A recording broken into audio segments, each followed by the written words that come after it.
Bonsoir, bonsoir tout le monde.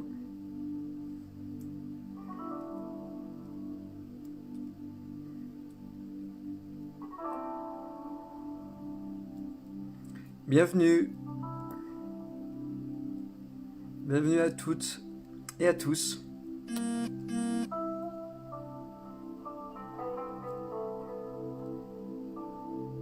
Bonsoir Elisa.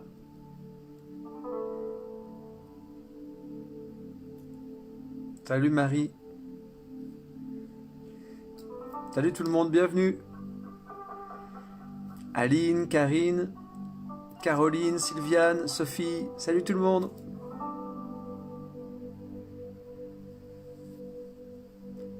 Sandrine, Isabelle. Isabelle est écologique. Donc ils sont ensemble. Christine, Moaneli, Catherine, Aline. Aline qui dit je n'ai pas vu. Léonie avec les assiettes. Ah ça c'est dans le groupe de méditation. Vous aurez la joie de découvrir ses prouesses de clown dans le groupe de méditation. Salut Sylvie, Graciela, Alexandre, Daniel, ma petite Claude, Lily, Patricia, Sylvie, Chris, Geoffrey. Salut tout le monde. J'espère que vous avez la forme. Moi aussi, je suis content de voir que le groupe est de plus en plus vivant. Groupe méditation, hein. Je remettrai le lien sous chaque replay, je mets le lien. Est toujours de plus en plus vivant, les gens échangent, les gens discutent, les gens publient, les gens mettent des vidéos, c'est bien, c'est chouette de voir des êtres humains qui se retrouvent comme ça, dans la simplicité, dans la bienveillance. Patty, Christelle, Sabine, Agathe, Marguerite, bonsoir tout le monde, Myriam. Merci infiniment pour voilà, d'avoir participé à cette cagnotte Tipeee, ça m'a touché très très fort. Donc je vous remercie encore une fois les unes et les autres qui ont vraiment qui m'ont touché en plein cœur et qui me soutiennent dans cet engagement voilà, sincère et entier de ma part pour tout ce que j'entreprends vis-à-vis du vivant, des animaux, des humains, en tout cas dans une logique qui sera toujours la mienne, celle de faire les choses en tout cas avec amour, avec bienveillance, avec humilité, avec simplicité, pour informer dans l'amour et en espérant que la période change. Donc merci, ça m'a touché très profondément. Voilà, je sens que j'ai de toute façon là, énormément de motivation et de vent dans les voiles depuis quelques temps, mais ça ne fait que renforcer ce vent dans les voiles. Merci. Voilà, on va arriver à 120 personnes, j'attends encore un petit peu, et puis on va commencer. Aline dit « Bonsoir Léonie, je n'ai pas pu voir ton exploit avec les assiettes. C'est bien dommage, car ce fut un grand moment de gloire pour Léonie, qui a réussi à son geste sans faire tomber les assiettes. » Voilà, ça nous fait du bien de rire. C'est important de ne pas se prendre au sérieux dans tout ce qu'on fait, même si on fait les choses avec le cœur sérieusement, ne pas se prendre au sérieux, voilà, ça fait partie un peu de nos recettes aussi, vous l'aurez remarqué, quoi. Bonsoir Elena, bonsoir Jus, bonsoir Martine, rebonsoir Léonie, Marina, Marjolaine, Annie, Corsica, bonsoir Annie, Alexandre, salut Nadine, salut Suna, salut Francine, salut Gladys, Céline, Christelle. Céline qui dit moi je découvre le groupe, je suis ravi, je le redis à chaque fois au début, hein. Vous avez le groupe de méditation, le statut qui est tout en haut, vous avez tous les replays, tous, donc pour revoir techniquement l'apprentissage de telle ou telle méditation, la partie plus réflexion, enseignement, qui est différente à chaque fois, qui évolue aussi, avec des thématiques très différentes à chaque fois, et puis aussi les gestes à apprendre. Voilà. Donc, on va bientôt commencer.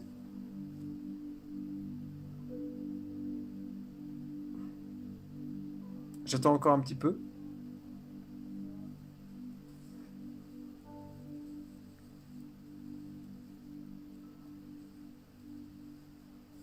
Il y en a qui ont vu les assiettes, visiblement. Ça va devenir le sport national, ces assiettes, bientôt, en tout cas en Alsace.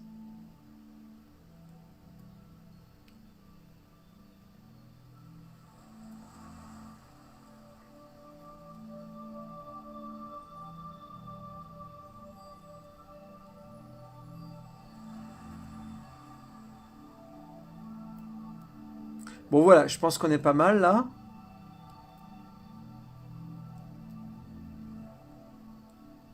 On va commencer.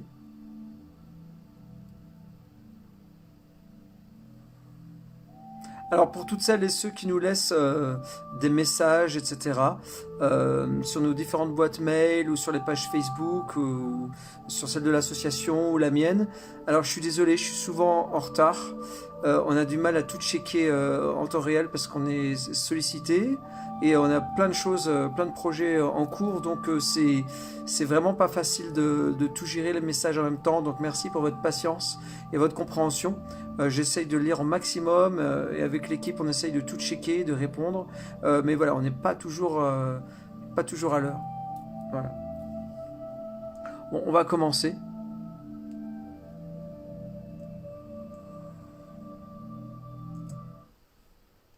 Voilà. Alors,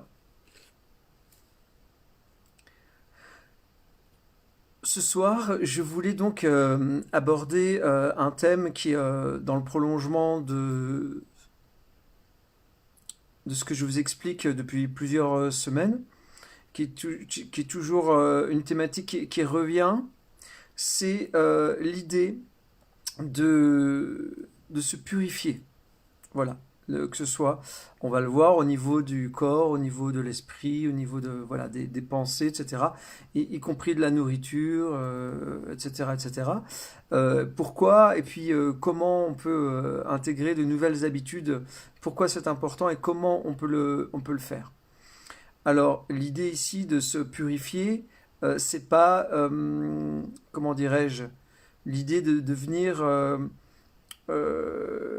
quelqu'un de parfait qui recherche une forme de pureté morale, etc., qui devient obsédé par la pureté. Hein. C'est vraiment l'idée de monter ses vibrations, d'aller plus dans la joie, dans la fluidité, d'avoir des pensées qui sont maîtrisées, d'avoir de bien gérer ses émotions et de décider vraiment de son chemin de vie et puis d'augmenter, de progresser dans tous les domaines de sa vie. Donc le thermomètre de tout ça, hein, pour voir où on en est, c'est toujours, on va en parler après, c'est toujours le bien-être, le bonheur, la joie, la qualité des relations avec les autres, la lucidité, la clarté de la vision, la compréhension des choses qui nous environnent, le sens que l'on donne à sa vie avec l'extérieur, etc. C'est toujours dans une logique de progrès et dans une logique d'aller vers le mieux et d'aller vers un meilleur bien-être et augmenter la qualité de ses échanges et la qualité de sa vie finalement intérieure, donc avec soi-même, pour toujours aller mieux se connaître, au-delà du simple mental et de notre personnalité, et puis vers l'extérieur aussi, c'est-à-dire dans la qualité des rapports que nous avons avec l'extérieur. Alors, vraiment, un point de vue qui peut aider tout le monde, c'est comment se purifier dans beaucoup de domaines. Alors, tout d'abord, prenons cette image qui, moi, m'avait beaucoup aidé. C'est l'image du mariage que l'on fait. Euh, Notre esprit avec la matière. Voyons ça comme ça. C'est-à-dire que notre esprit, quand on arrive dans ce corps-là, c'est comme un mariage. C'est le mariage de notre esprit avec la matière, donc notre corps. Et si on a envie d'honorer ce mariage, de le respecter, d'être presque dans un chemin sacré, hein, avec notre corps, avec nous-mêmes, avec la vie qui nous est proposée dans cette matière, parce qu'on a déjà parlé de la matière, on a déjà parlé de la vacuité, de la non-existence des choses en soi, on a déjà parlé de l'impermanence, on a déjà parlé du fait qu'on était embarqué par nos pensées, par notre mal-être, par notre personnalité qui nous emmenait souvent dans des impasses, dans des chemins qui ne sont pas très agréables, qui mènent souvent à de l'inconfort et voire à de la détresse, du malheur, des souffrances, en tout cas liées à nos désirs, etc., etc. Enfin bref, on a parlé de tout ce qui était illusion. Maintenant, parlons de notre corps et de ce mariage entre l'esprit et notre corps, dans la réalité des faits. En fait, on peut imaginer qu'à partir du moment où cet esprit est émissif, donc il est le pôle masculin, on a déjà parlé du pôle masculin et du pôle féminin, ce qui est émissif et ce qui est réceptif. Imaginons que l'esprit est ce qui est émissif, donc ce qui va rentrer dans la matière pour organiser la matière, et la matière va être réceptive, notre corps va être le pôle féminin, réceptif. On peut imaginer, si on garde l'idée du mariage, donc l'esprit et le masculin, le mari, disons, et le corps, le féminin, la femme. Et dans cette logique-là, c'est comment on peut vivre cette relation de mariage. Il y a deux façons de la voir. Soit on se fiche complètement de notre corps, et peu importe ce qu'on met dedans, on va fumer, on va boire, on va manger des choses totalement impures, donc je vais vous parler de la nourriture, etc. On va inévitablement aller vers de l'inconfort, on va rouiller et vieillir plus vite, toutes ces cellules qui nous composent vont être malheureuses, hein, et puis on va aller probablement aussi vers des maladies chroniques, ou des maladies à répétition, voire des maladies chroniques, hein, liées à des maladies comme cardiovasculaire, diabète, cancer, etc., etc. Donc ça, c'est lié à un déséquilibre parce que le mariage n'est pas heureux. Hein, notre corps, on l'honore pas, on n'en prend pas soin et on fait absolument n'importe quoi. On finit par avoir du mépris et puis à force d'habitude, de mauvaises habitudes, eh bien on laisse dépérir les choses. Voilà. Soit on envisage le mariage autrement avec son corps, donc avec sa matière. Et là, on se dit, on va l'honorer, on va l'entretenir, on va cultiver une joie, on va cultiver un bien-être et on va s'apercevoir que c'est un cadeau magnifique qu'on se fait à soi-même tout au long de notre voyage dans la matière et qui va nous emmener vers un état de conscience et un état de bien-être supérieur. Hein, qui va nous amener après dans des qualités de perception qui vont être autres et on va pouvoir se relier à d'autres choses. Donc, c'est dans ce sens-là que j'utilise ce terme de purification. Hein. Ça doit être clair, comme je l'entends. C'est continuer toujours d'avoir une vision de vider notre verre, vider notre bouteille, vider notre bassin que nous sommes, nettoyer, mettre de la clarté et mettre des belles choses dedans qui vont nous élever, qui vont nous purifier. Alors déjà, parlons des pensées. Les pensées, hein, nous sommes un réceptacle de pensées. Nous avons un corps qui s'appelle le corps mental, qui n'est pas le corps physique, qui capte des pensées, qui les amplifie, qui les renvoie, etc. Les pensées ont une force sur la matière, ont un pouvoir sur la matière. Je ne vais pas développer ça ici, maintenant, j'en ai parlé à d'autres reprises, on y reviendra, mais c'est évident que les pensées, nous ne les créons pas. Nous ne créons pas dans notre cerveau les pensées. Nous sommes des réceptacles et on fait des mélanges, on fait des amplifications et on renvoie.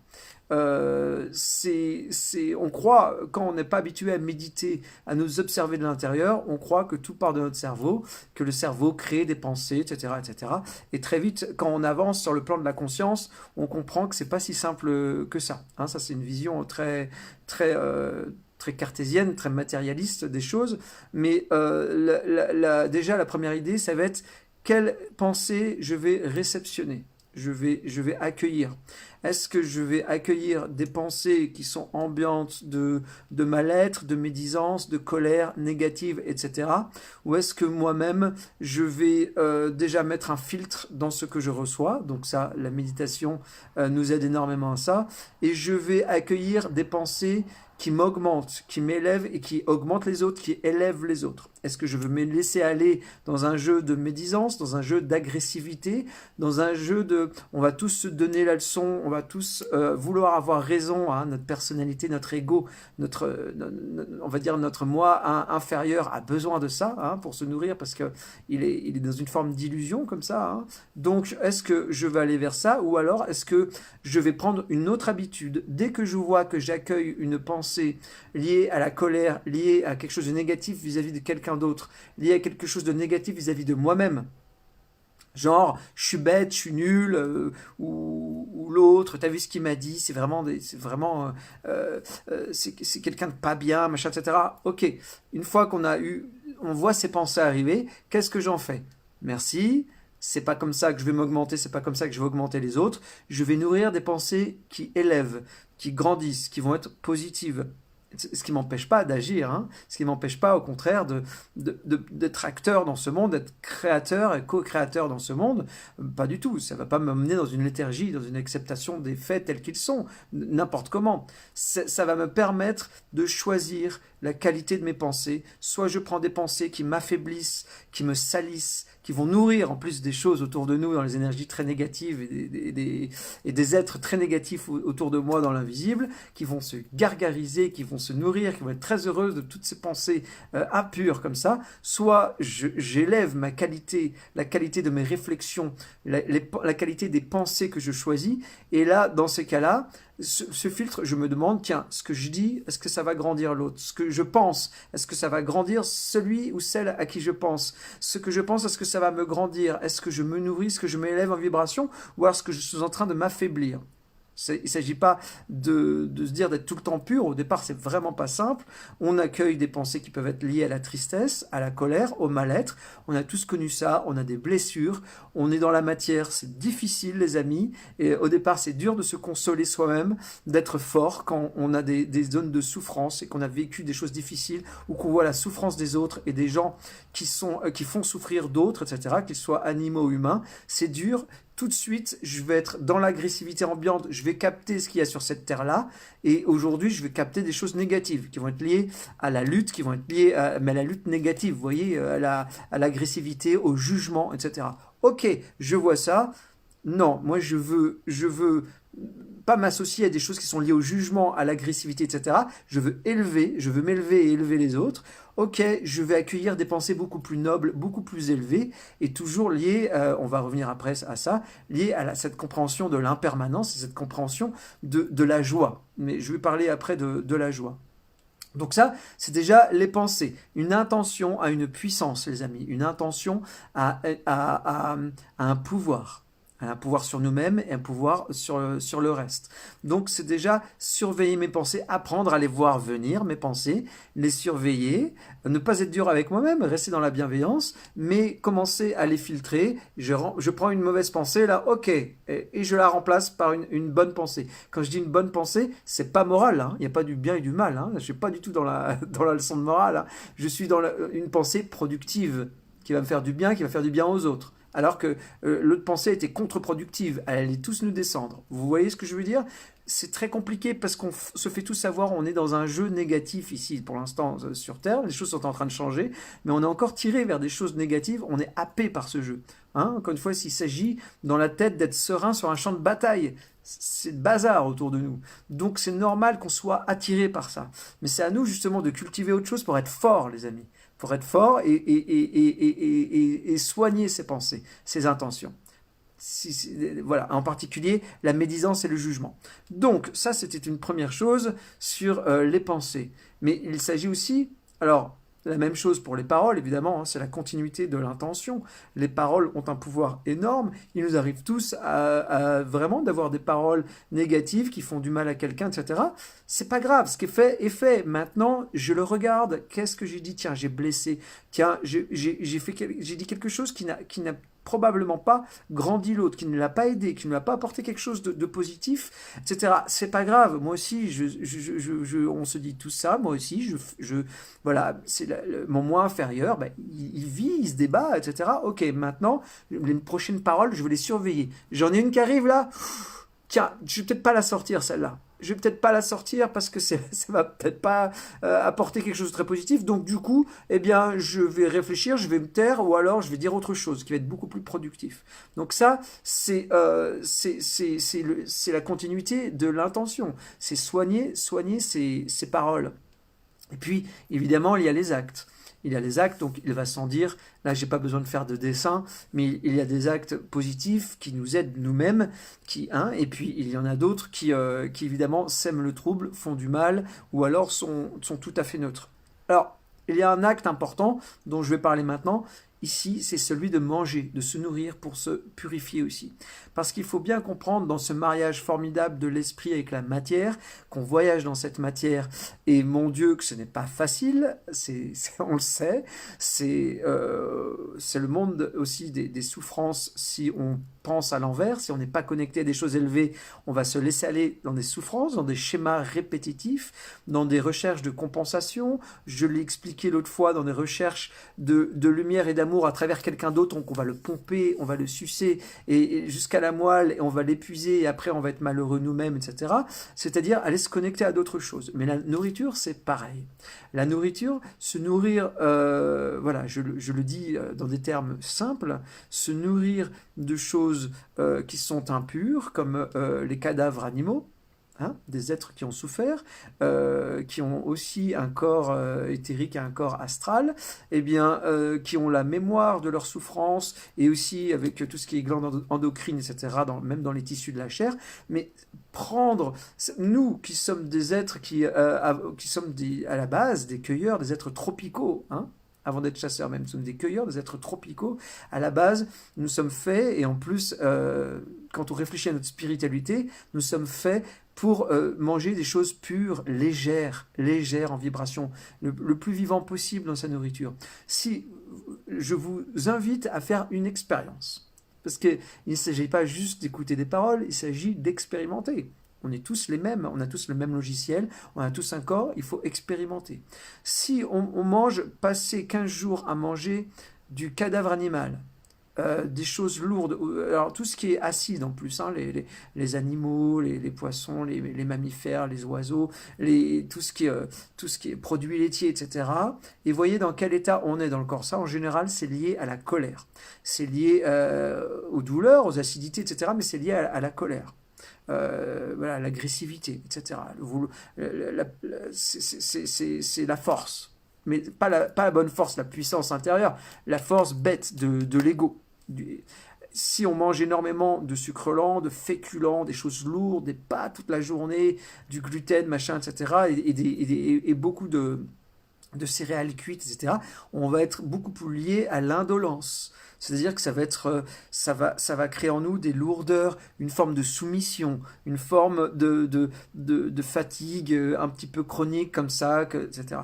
C'est intéressant faites des cures pendant 15 jours, vraiment, pas des monodiètes, mais vraiment vous vous alimentez de cette façon-là, vous allez voir votre corps. Et prenez 15 jours de votre vie à vous nourrir juste pour une expérience là. Hein, juste pour une expérience. C'est intéressant cette expérience avec des fruits, des noix, des choses très légères, mûres, encore vivantes. Et vous allez vous en nourrir pendant 10-15 jours et vous allez voir l'état de votre mental, de vos émotions, de votre force, de votre légèreté, de votre fatigue, etc. Je n'ai pas besoin d'en dire plus, votre corps va vous faire remarquer des choses incroyables. Donc, se nourrir de choses les plus pures possibles, c'est vraiment de façon fine ressentir que tout ce qui est, voilà, je vous parle des fruits, je vous parle des noix, des choses comme ça, des salades, des choses encore vivantes et légères, des graines germées, des jus verts, etc. Vous allez voir la puissance que vous avez, qui est liée à cet état de légèreté aussi et de joie, de bien-être et de joie.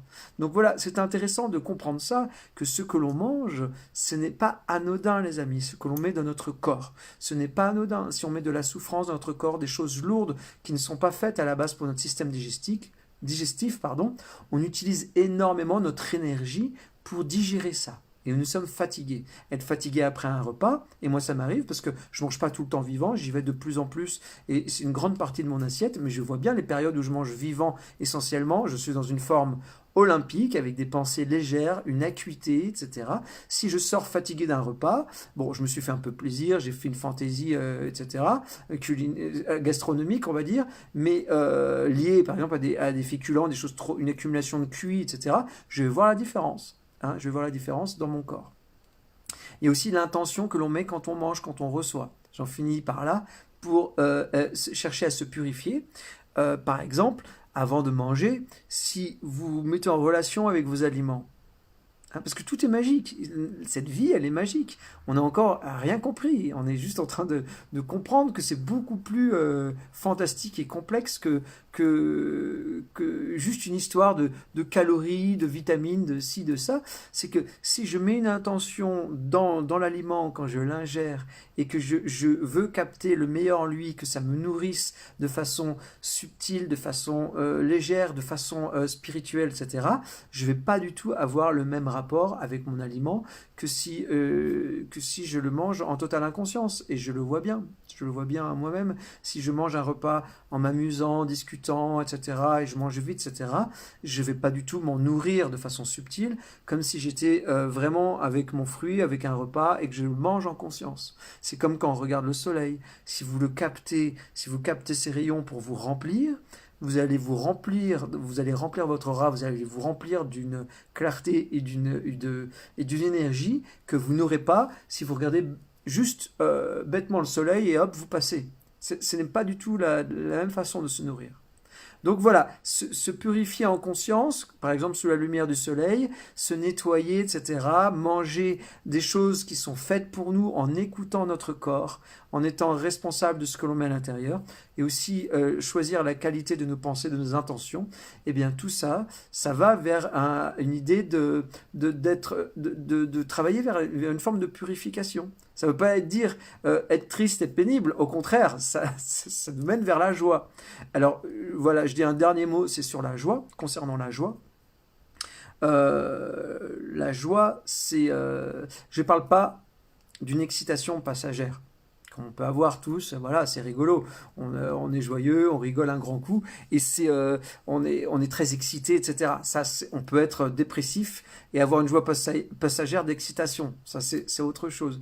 Je parle de cette espèce de joie intérieure, de bonheur qui est là, et qui, lui, ne peut pas être affecté, qui est stable, qui est là parce qu'on l'a nourri, on a appris à le nourrir, ce bonheur, on a appris à nourrir cette joie. Bien sûr, je peux avoir des moments de tristesse, je peux avoir des coups durs dans ma vie qui vont m'affecter sur le moment, mais je sais aller chercher dans ce bonheur de fond qui est lié là à mon moi supérieur, voilà, que je nourris en permanence, je sais aller chercher très vite une capacité de rebond, de comprendre que tout ça n'est que passager, que c'est normal, on traverse des choses humaines, c'est normal, ce sont nos émotions, etc. Et très vite, je vais me reconnecter à des choses beaucoup plus puissantes, donc liées vraiment à une joie solide, à un amour solide. Je sais où aller puiser ça sans passer par d'autres humains, dans mon couple, mes enfants, etc. Je sais où aller puiser et ma tristesse, elle va devenir très passagère. On a le droit d'avoir il n'y a pas de problème, des coups de mou, etc. Mais au lieu de m'enfermer dans une souffrance chronique, liée même peut-être à une dépression, à une déprime chronique, etc., parce que je ne suis pas dans un schéma de clarté, je n'honore pas ces milliards de cellules qu'il y a dans mon corps, hein, avec ma joie, à aller les visiter de temps en temps, leur dire comme je les aime, comme je suis là, comme je m'aime moi-même, comme je reçois cet amour inconditionnel, cette joie, et j'y ai le droit. Si je ne fais pas ça quotidiennement, au départ ça peut paraître artificiel, mais après c'est une habitude, eh bien dans ces cas-là, je rends tout mon peuple à l'intérieur de moi, toutes mes cellules qui me composent, je rends ce peuple malheureux, dépressif, qui va m'entraîner, qui va être empoisonné par mes pensées, par mes habitudes, par mes schémas, par ma nourriture, qui va être empoisonné, et c'est un peuple triste que je vais avoir à gouverner, et ce peuple-là, quand je vais le regarder, alors en maladie, en mal-être, etc., en fatigue chronique, eh bien, va me renvoyer de la tristesse. C'est un cercle vicieux au fil des années. Et il y a plein de gens qui arrivent à 50, 60 ans, qui sont un peu dépressifs chroniques, qui sont tristes, qui sont en souffrance, parce que c'est un cercle vicieux. on est triste, on rend notre peuple, hein, ce mariage avec la matière, avec notre corps triste, on lui renvoie qu'on l'aime pas, qu'on le trouve moche, qu'on le trouve nul, ou quoi que ce soit, tout ce qu'il y a des choses négatives. Lui, il est malheureux, il nous renvoie des ondes malheureuses, et notre esprit est là-haut à se dire, oh là là là, il a rien compris, ou elle a rien compris en bas. Et puis, c'est ce jeu entre le moi inférieur et le corps, voilà, qui nous entraîne dans quelque chose de négatif. Alors que, cultiver sa joie, aller la chercher ailleurs. Hein, c'est ça qu'on travaille ensemble, les amis. On va se connecter ailleurs. On n'est pas obligé d'aller embêter notre chérie ou nos enfants ou des amis pour aller chercher la joie et l'amour. Ça se connecte ailleurs, on fait circuler, on se met en émissif, en réceptif, on reçoit, et après on fait circuler la vie, la joie. Et cette joie-là, quand elle se remplit, quand on comprend que rien ne dure, et je vais en finir par cette anecdote-là, qu'on comprend que rien ne dure, que nous sommes dans un jeu de mouvement et de passage, mais cette joie, cette légèreté, c'est une façon d'être qui nous fait rebondir sans arrêt sur nos souffrances. Hein, quand il nous arrive des choses difficiles, au lieu de rester là-dedans, on rebondit parce qu'on a soi-même cultivé des ressources pour grandir et se servir de ce qui va mal comme une opportunité. J'ai une souffrance, génial. Génial, j'ai une souffrance. Ok, voilà, qu'est-ce qui se passe dans mon corps? Qu'est-ce que c'est mes émotions? Qu'est-ce que je revis qui m'a pas fait plaisir quand j'étais petit ou plus jeune? Qu'est-ce qui se passe en moi? Ok, je vois, c'est dur, ça fait mal, j'ai mal au ventre, j'écoute mes émotions, je suis triste, je suis limite désespéré, pas bien, je me sens seul, c'est horrible. Voilà, je peux pas compter sur lui, sur elle, sur machin. Ok, on vit ça, on a le droit de le vivre. Ok, maintenant, 2 heures ont passé ou 2 jours ont passé, qu'est-ce que j'en fais? Génial, c'est une opportunité pour grandir, je vais cultiver autre chose. Le plus grand cadeau que vous pouvez vous faire, je vous raconte cette petite anecdote pour terminer, c'est l'histoire, je l'avais racontée je crois dans une des premières séances, mais je la raconte encore une fois parce que je l'aime beaucoup. C'est on va dire un grand roi indien il y a très longtemps qui a des richesses énormes, colossales et qui est quand même malheureux, voilà, qui est en proie à des colères, des tristesses, à un mal-être, etc. Et il fait venir un grand sage. C'est le plus réputé, le plus grand maître de la région, et c'est un vieux sage. Il le fait venir, il lui demande, écoute, s'il te plaît, donne-moi la clé du bonheur, du bien-être, etc., de l'éveil. S'il te plaît, je te couvrirai d'or, tu auras tout ce que tu veux. Alors le vieux sage, ce maître, garde le silence et réfléchit. Il lui dit de toute façon, excuse-moi, mais tu n'as pas les moyens de t'acheter ça. Tout ton royaume, tout ce que tu possèdes, ça n'a aucune valeur par rapport à la préciosité du cadeau que je pourrais te faire. Donc, laisse-moi quelque temps, je vais réfléchir et peut-être que je reviendrai. Alors, il se dit, ce roi, j'espère qu'il va revenir, mais alors si je ne peux pas acheter ça, qu'est-ce qu'il va me proposer? Il revient quelques jours plus tard, il revient avec un anneau.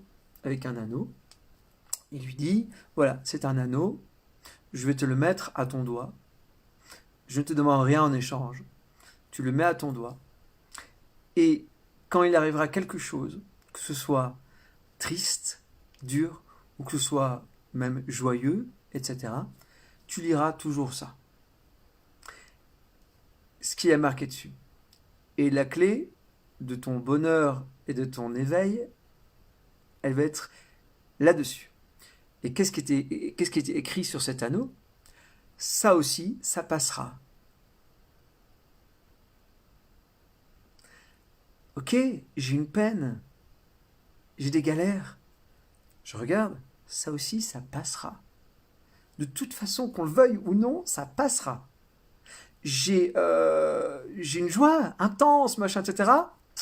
C'est bien de vivre sa joie, mais ça aussi, ça passera. On est d'accord. Comprendre ce jeu merveilleux de l'impermanence ici dans la matière. Je ne parle pas dans notre partie supérieure, au niveau de l'esprit, etc. Ici dans la matière, cette impermanence, ce mouvement perpétuel, bien compris, bien assimilé, ce qui peut cultiver notre joie, nous aider à traverser ce voyage avec une légèreté et se saisir de toute opportunité pour augmenter ses vibrations et sa joie. Donc voilà, la joie intérieure, ce bonheur qui est inaltérable, même si on a des petits passages de tristesse, etc., se rappeler, chacun a ses schémas, va avoir sa façon de comprendre et d'assimiler les choses, mais ce sont des outils extraordinaires, les amis, pour traverser cette épreuve de la vie, de comprendre que la joie, c'est notre plus grand allié, le bonheur, c'est notre plus grand allié, mais pour cela, nous sommes obligés d'aller visiter vraiment avec lucidité les concepts de l'impermanence, les concepts de la vacuité que je vous ai expliqué simplement d'autres fois, et comprendre que si on ne sait pas au départ comment devenir heureux comme ça tout de suite, eh bien on peut toujours mettre en place ces méthodes de purification de la pensée, des intentions, changer des habitudes par d'autres, ces habitudes aussi de nourriture, et puis ces habitudes de parole et d'actes. Et tout va se faire de façon magique, vous inquiétez pas. Vous n'avez pas besoin de réciter 150 mantras toutes les heures, etc. Pour arriver à ça. Dès que vous allez viser l'harmonie, dès que vous êtes un peu plus en harmonie, que vous allez vous connaître vous-même, eh bien vos vibrations vont monter et la joie va arriver de toute façon. Elle sera un peu plus présente. Des fois, elle partira, mais elle sera un peu plus présente. Et puis, les souffrances, les douleurs seront moins tenaces, elles dureront moins longtemps. Et au fur et à mesure, vos vibrations monteront. Hein, c'est ça qui est important voilà, à comprendre. Cette dynamique, elle est dans ce chemin-là. Voilà. Bon, j'ai vu que vous aviez beaucoup de commentaires. Voilà, vous avez plein de commentaires, vous discutez entre vous, voilà. Bon, j'ai pas le temps de tout lire ici, j'aimerais bien. C'est vraiment génial d'être heureux tout le temps, je confirme, c'est loin d'être la même chose que la fausse joie que l'on peut ressentir de temps en temps, qui est au final malsaine, car elle est liée à notre ego. Heureux de posséder, heureux d'être mieux que son voisin, heureux de rendre jaloux, dit Claire. Et c'est vrai, Claire, je suis d'accord avec toi, parce que on a des fausses joies liées à de l'excitation, liées à l'illusion de la possession de quelqu'un ou de quelque chose, liées à la croyance dans un espèce de succès qui n'est que passager lui aussi. Et il y a des choses, ce que je peux dire là, peut-être que ça peut paraître austère, cette histoire de l'impermanence, etc.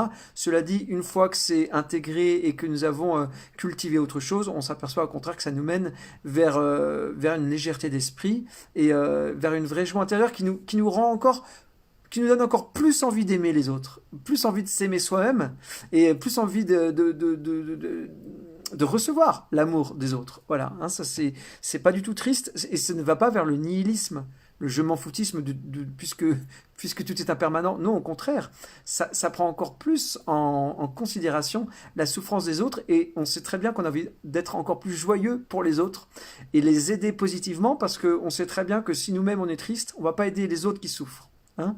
Donc voilà, j'ai perdu beaucoup d'animaux, dit Sylvie, et c'est difficile de dire à chaque fois que ça passera. Je revois mes deuils à chaque fois. Alors c'est dur hein, de vivre dans un monde impermanent et de perdre des êtres chers, c'est extrêmement difficile les deuils, ça c'est clair. Mais voilà, ça fait partie du jeu. À nous de savoir, de comprendre que les êtres passent et qu'ils sont là d'une façon ou d'une autre, de continuer de communiquer peut-être avec eux, et puis de poétiser ses peines et de garder le meilleur. Tout ça, ça se cultive aussi. On va pas parler du deuil maintenant, peut-être qu'on en parlera, mais voilà ce que je voulais vous dire ce soir. Voilà. Donc, ce que je vous propose, ah, je comprends pourquoi on m'a dit tout à l'heure, tu es mal coiffé, mais c'est vrai que j'ai des épis sur la tête. euh, merci, dit Virginie. Cher Guillaume, tes propos m'interpellent et prendre conscience de tous les petits bonheurs qui se présentent et de les savourer. Faire sortir, dit Christine, toute sa tristesse, ses émotions et les deuils de fait. Ah oui, alors il ne faut pas refouler. Alors, je rajoute juste un petit truc là-dessus, c'est vrai. Il ne faut pas refouler. Parce que refouler des émotions, refouler des deuils sous prétexte que oui, alors l'impermanence, machin, on s'en fait. Non, nous sommes des êtres d'émotions. Nous avons un corps astral qui est plein d'émotions. Il ne s'agit pas de refouler ces émotions parce que ça va être pire. Après, on a le second bâton, et alors là, on va être dans une grande souffrance. Il ne s'agit pas de refouler, évidemment. Il s'agit de voir ces émotions, de les vivre, de les accepter, et dans ces habitudes de pensée, ces habitudes mentales liées au manque, liées au stress, liées à la tristesse, c'est remplacé par autre chose et se connecter à des choses plus élevées et comprendre, aller dans le chemin, en tout cas, modeste, mais de la compréhension des lois de la nature. Et alors, ça nous permet de nourrir des joies et apprendre à être un peu plus léger, y compris sur la notion de la mort. Que la mort, à un certain moment, eh bien, on comprend que c'est pas grave du tout. C'est grave pour ceux qui restent, à qui ça fait des manques et que ça fait souffrir, hein, et ça c'est clair, mais qu'en soi, la mort est un passage et que c'est difficile à dire comme ça, surtout s'il y a des gens qui sont en train de vivre des deuils, etc. Je ne veux pas manquer du tout de délicatesse et de compassion, mais de comprendre sur un certain chemin spirituel que notre mort, et que la mort en général n'est pas du tout quelque chose de grave en soi, ça nous permet évidemment de prendre un vrai recul là-dessus. Mais on en parlera autrement, parce que ça peut être compliqué à recevoir ça si on ne se prépare pas à cette idée-là. Voilà. Bon, les amis, je vais passer à autre chose maintenant. Je vois tous vos commentaires. N'hésitez pas, s'il y a des thèmes, alors par exemple liés au deuil, à la mort ou à d'autres choses, s'il y a des thèmes que vous voudriez que je tente d'aborder à ma façon dans d'autres vidéos, enfin dans d'autres séances, n'hésitez pas. Je lis vos commentaires et je m'en nourris toujours. Voilà. Quelqu'un, Martel Vanessa, dit: je conseille le livre tibétain de la vie et de la mort.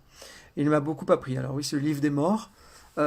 Qui peut être un peu rude, un peu compliqué à aborder parce qu'il faut avoir certaines notions, mais effectivement qui, euh, qui est super, qui explique ce qui va se passer quand on arrive dans la mort. Ceux qui font peut-être des expériences, voyages astro, etc., ou qui ont fait des expériences de mort imminente, des NDE, ont plus du tout ce stress lié à ce qui se passe après la mort, et que c'est vraiment un passage. Mais il y en a d'autres qui sont encore vraiment très forts dans la matière et qui se rendent pas compte qu'on peut aborder ce thème-là légèrement, et peut-être que ça vaudra le coup d'en parler à d'autres moments.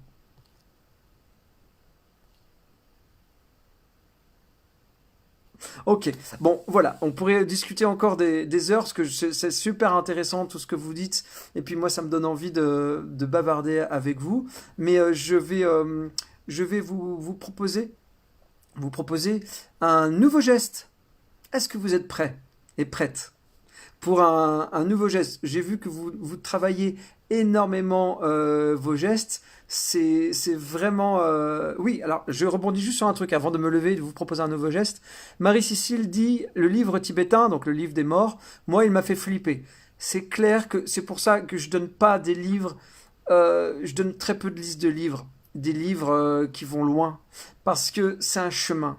Ça sert à rien de donner des notions trop hard à digérer d'un coup, parce que après ça peut faire peur, ça peut déséquilibrer. Je vous l'ai dit, si on se prépare bien, si on se prépare bien spirituellement, pas à pas, petit à petit, dans notre corps et dans nos pensées, on peut aller dans des concepts vastes et vertigineux, comme la vacuité, comme les différents mondes, etc. Cela dit, ça sert à rien de brûler les étapes et juste par curiosité intellectuelle, et se faire du mal ou se faire peur. Voilà, donc pas à pas, je vous parle toujours de compassion, d'amour, de simplicité. Vous découvrirez les livres qui vous parleront à certains moments. Voilà, à certains moments, ça viendra tout seul à vous et vous évoluerez comme ça. Mais on n'en est pas tous au même niveau. Et la vie, voilà, il y en a qui le disent, là, il y en a qui disent c'est vraiment un pèlerinage, dit Lily Rose, d'autres qui disent c'est un chemin. C'est un chemin. Et il faut se dire les choses.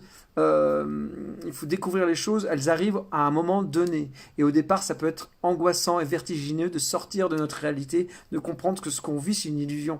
Ça peut être extrêmement triste, extrêmement pesant. Donc il faut aller pas à pas avec des concepts qui nous lèvent, qui nous purifient, qui nous nettoient, avant d'aborder peut-être des sujets plus vertigineux. Hein?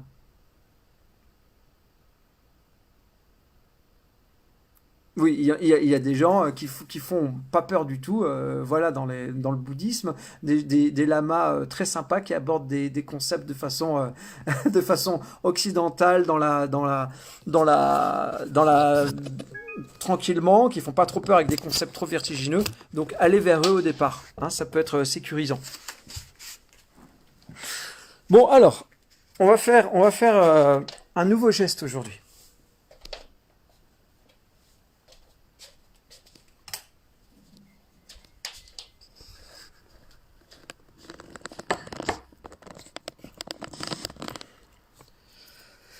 Voilà, on va faire un nouveau geste. Puis vous savez, hein, les amis, c'est pour ça que c'est pas facile de faire toutes ces méditations et ce travail ensemble, parce que j'ai conscience qu'on n'est pas tous, on est sur un chemin différent. Il n'y a pas de chemin, quelqu'un qui est plus en avance que quelqu'un d'autre, mais on a chacun des chemins. Et là, on est en train de parler de concepts vastes qui peuvent tout d'un coup nous apporter beaucoup de joie ou alors beaucoup de stress ou de peur. Donc c'est pour ça que c'est pas évident d'apporter ces thèmes-là. N'hésitez pas à me faire des retours à ce sujet. Bon, bon, moi je me recoiffe. J'espère que vous vous préparez.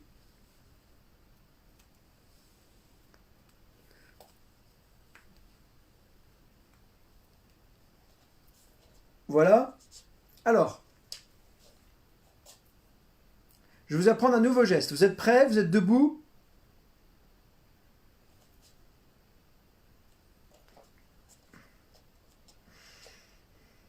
Promis, on parlera d'autres choses, même du karma, de la mort, des choses comme ça, mais il faut d'abord aborder d'autres concepts petit à petit dans ce groupe, avant d'aller là-dedans. Vous êtes prêts?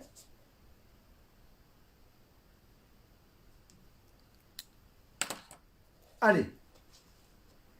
Alors, ce que je vais vous proposer aujourd'hui, ça va travailler sur deux plans, l'horizontal et le vertical, avec les bras comme ça. Alors, je vous montre juste un bras d'abord. L'idée, ça va être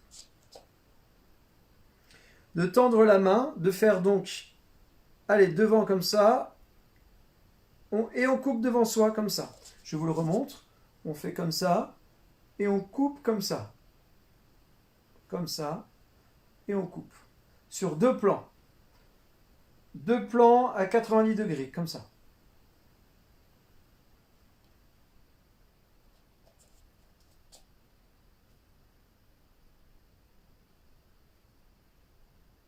J'y vais tout doucement. Je balance bien. Je balance pas comme ça sur le côté, hein. Je balance devant, derrière. Et je coupe devant. Je balance devant, derrière. Et je coupe comme ça. Et je vais faire un système de balancier. Je n'ai aucun effort à faire.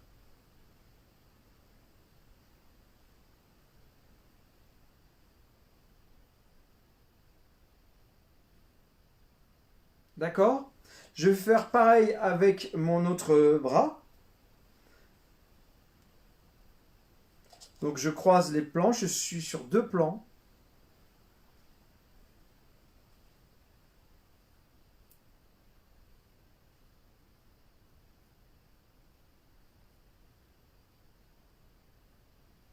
D'accord? Et maintenant, l'idée, ça va être de faire les deux bras ensemble.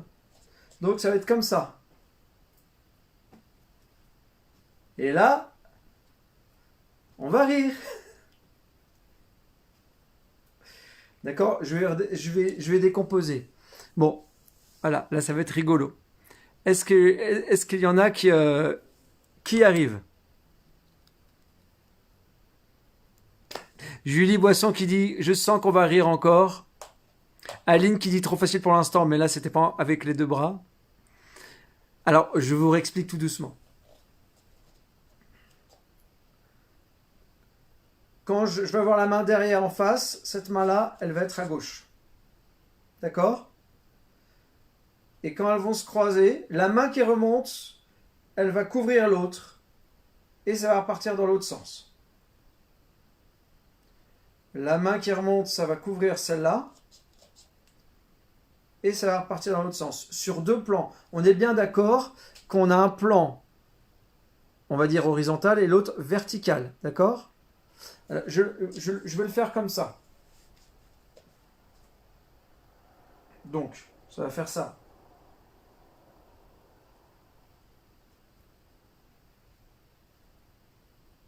D'accord? On ne le voit pas bien, c'est difficile de vous montrer avec cette image.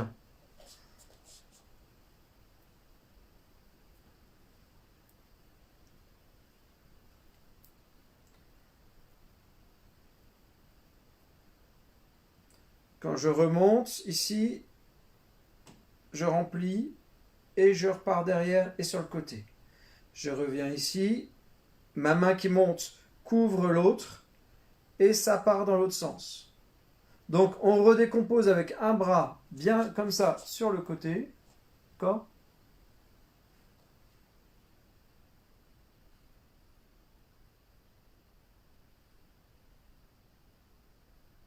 Voilà. Après je fais l'autre.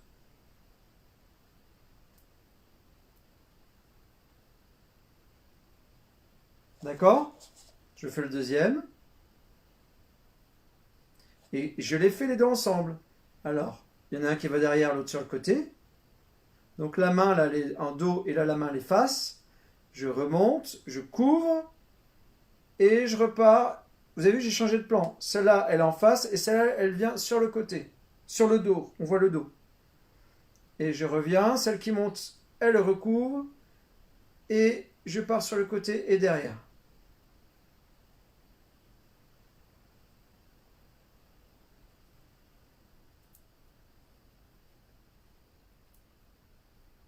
Et après, c'est un jeu de balancier. On laisse faire. On garde les jambes et les hanches et le buste solide, qui ne bouge pas. Voilà. Et on laisse faire le balancier.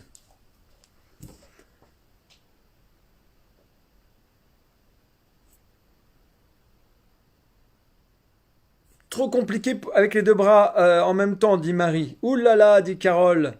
Il y en a un qui l'a, il y en a deux qui l'ont. Voilà. Bon, prenez le temps. Hein. Euh, faites un bras et puis l'autre. Vous décomposez. Ce geste va être le nouveau défi vidéo, dit Isabelle.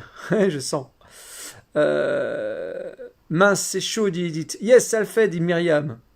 J'y arrive et je sens du froid au bout des doigts, dit Julie. Ouh là là là là, de ouf, dit Marie. Impossible, dit Patrick. Alors au départ, c'est un peu compliqué, hein. Voilà, donc n'oubliez pas, les amis, ça part en live pour moi, dit Annie Corsica. Annie, pourtant, on l'avait fait ensemble, ça, directement. Il va falloir aller doucement. Yes, c'est tout bon, dit France. Mais France, elle est spécialiste de karaté, alors évidemment, elle a l'habitude peut-être de coordonner les choses. Monique, au secours. C'est pas gagné, dit Pascal. Trop dur, dit Sylvie. Petite Sylvie, t'inquiète pas, tu vas y arriver doucement. On refait tout doucement. Je vous remonte. On prend le temps, ok? On n'est pas pressé. Je vous remonte tout doucement. Je pars ce bras-là. Allez, on le fait ensemble. Je pars ce bras-là. Je le descends. Je garde ma main en face, hein, face du mur de moi. Je le descends. Je vais derrière, sur un axe tout droit le long de mon corps. Je remonte et je tourne. Et là, du coup, je coupe mon plan avec le dos de ma main. Ok? Je remonte en balancier et je repars dans l'autre sens. Ok? Je remonte et je coupe. Vous voyez, je fais des grands gestes. Hein, je fais un grand geste. Hein, d'accord? Et je laisse faire après un balancier. Plus tard, je laisserai faire le balancier. D'accord? Et alors, la main gauche, c'est pareil.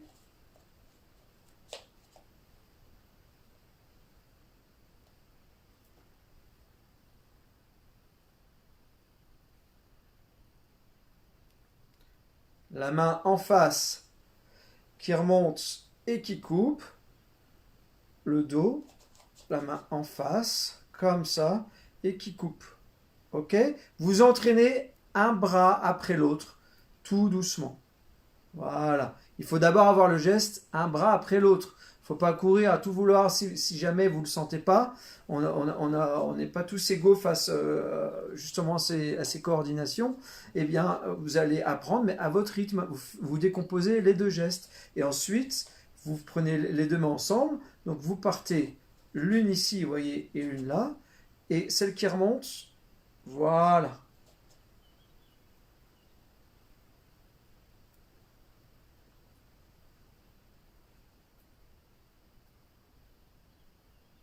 C'est celle qui remonte qui couvre l'autre.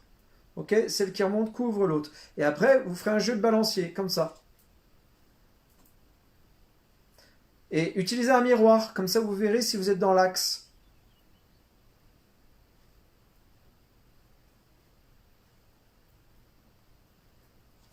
Bon,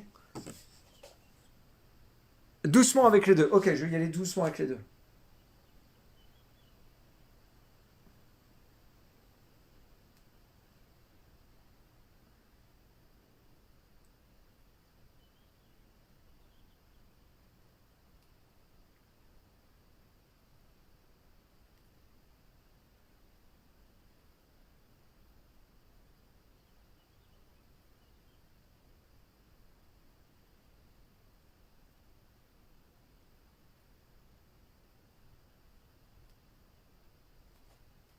D'accord? Bon, il y en a qui brassent de l'air, visiblement, dit Mimi, qui s'éclate. Tout à coup, les autres gestes semblent super simples, dit Myriam.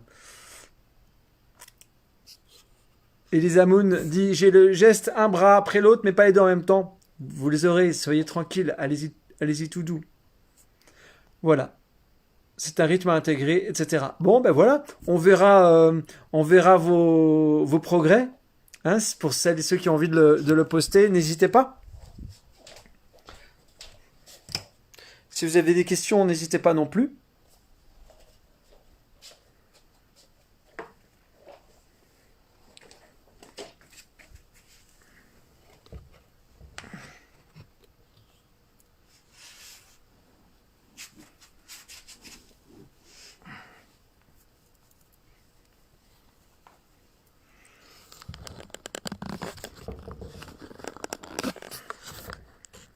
Ça va, tout le monde va bien? Vous n'êtes pas trop perdu?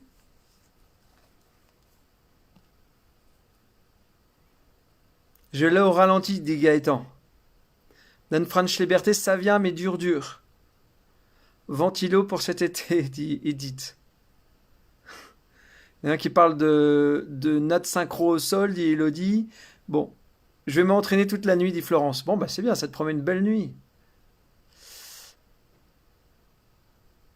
Lily Rose, les enfants s'amusent à faire ça tout bêtement en plus. Oui, ben voilà. Donc vous n'hésitez pas à faire au mieux, hein. N'hésitez pas à travailler cet exercice et à poser des questions et vous mettez des vidéos. Et voilà, on prend le temps de progresser chacun. C'est de façon cool. Alors ça, c'est un geste qui va nous faire travailler l'équilibre sur deux plans. La coordination des mouvements est liée à l'équilibre. Et de toute façon, tout est lié à l'énergie, hein, dans notre corps et la répartition des énergies. Mais là, ça va effectivement nous faire travailler sur deux plans qui sont différents. Donc, vraiment travailler un équilibre au niveau des énergies dans tout notre corps. C'est vraiment, vous le verrez quand vous le ferez régulièrement. Ce qui vous apporte, c'est vraiment chaque geste nous apporte des choses différentes.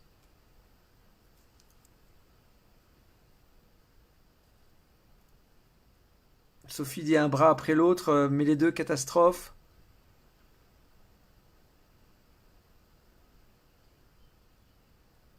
Ok. Bon, merci pour tous vos commentaires. Je regarderai. Catherine est positive. Elle dit ça va venir comme les autres. Bah voilà, ça viendra comme les autres. De toute façon, on en a encore un ou deux et là on aura fait le tour des gestes les plus essentiels et après on s'amusera à les parfaire pour faire des séries et les utiliser concrètement. Là on est dans un moment d'apprentissage encore. Ah, il y a quelqu'un qui trouve déjà que ça fait beaucoup de bien, dit Claire. Ça m'a fait du bien. Pourtant, j'étais HS après ma journée de taf, dit Mimi. Mais ces gestes-là, ils sont formidables, hein. Bon, je vous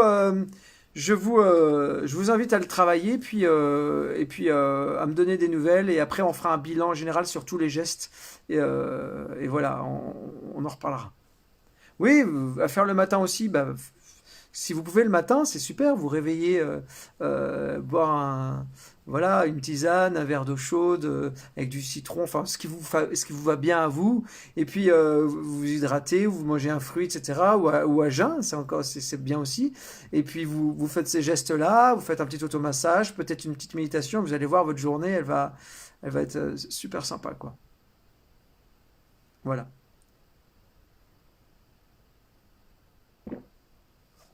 Bon, les amis,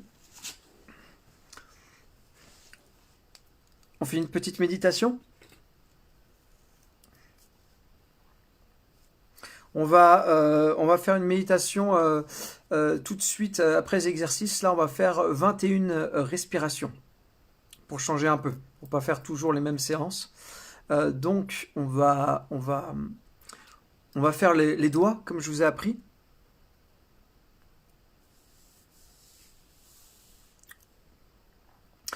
Certaines demandent encore, là, faut-il le faire dans l'ordre ou peu importe. Vous faites votre ordre. L'idéal, moi, ce qu'on m'avait appris, et c'est ce que j'ai appliqué les premières années, vous en choisissez, par exemple, 4-5, une série de 4-5 qui vous vont bien, vous les sentez bien, et au départ, c'est important, vous les gardez pendant 4-5 jours, voilà, ou une semaine, vous les faites les 4-5, toujours. Bon, là, on est dans un apprentissage, alors essayez de les apprendre tous en même temps, parce qu'on apprend, là. Mais après, vous en choisissez 4-5, vous les faites pendant 8-10 minutes, ou même 6-7 minutes, c'est pas grave, 5-6 minutes même. Il vaut mieux en faire 5-6 minutes que pas du tout. Et puis, à la fin de ce cycle, à la fin de la semaine, vous en choisissez d'autres, ou vous en rajoutez d'autres, vous en enlevez d'autres, vos 4-5 que vous voulez, ou vos 3-4, et puis vous les faites. Voilà, vous n'êtes pas obligé de faire tous à terme, à chaque fois, hein. Et l'ordre, c'est vous qui allez le définir. Faites-le comme vous le sentez. Moi, j'ai des ordres à moi que j'aime bien. Et puis, ils changent en fonction de mon ressenti de ma journée. Myriam dit, c'est clair que depuis que je fais ces gestes le matin, je suis plus détendu la journée. Gracias. Bon, ok. Et puis, si vous avez le temps de tout faire, bah faites tout, hein. Zil, elle dit, moi je fais tout. Bah allez-y, hein. Bon, alors maintenant, on va faire la méditation, les 21 respirations. D'accord? Donc, on va faire une, 2, 3, 4, 5, 6, 7, 8, 9, 10, 11, 12. Donc avec le pouce, on se balade sur les phalanges à chaque fois. Et le deuxième tour, 13, 14, 15, 16, 17, 18, 19, 20, 21. D'accord? Donc on fait tous les doigts et on s'arrête. Ensuite, au deuxième tour, on s'arrête ici. Donc comme ça, on va faire 21 respirations profondes. Donc là, l'idée, c'est pas du vipassana. L'idée, ça va être de faire une respiration abdominale, bien gonfler son ventre. Et au fur et à mesure, calmer les respirations. Elles vont être plus lentes, plus profondes. Et ça, c'est un moyen de tout de suite se mettre en relation avec notre ventre pour apaiser ses émotions, son stress et être détendu. Donc là, on est dans une maîtrise de la respiration abdominale et de plus en plus lente. Et on va en faire 21. D'accord? Allez, c'est parti les amis. Pour celles et ceux qui viennent d'arriver, excusez-moi, parce que c'est vrai que vous arrivez, c'est la 22e séance. Mais pour vous asseoir, vous vous mettez en tailleur, si vous le pouvez, sinon sur une chaise, ça ira. Et puis, vous mettez vos mains soit comme ça, sur les genoux, ou comme vous le sentez. Vous fermez les yeux, vous gardez le dos droit, la tête légèrement peut-être inclinée, les lèvres fermées, mais si vous le pouvez, si vous pouvez respirer par le nez, mais la mâchoire détendue, les épaules détendues, et puis on y va. On va la respirer. On fait 21 respirations conscientes et abdominales.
Voilà les amis, je vous laisse terminer pour celles et ceux qui prennent un peu plus de temps pour respirer.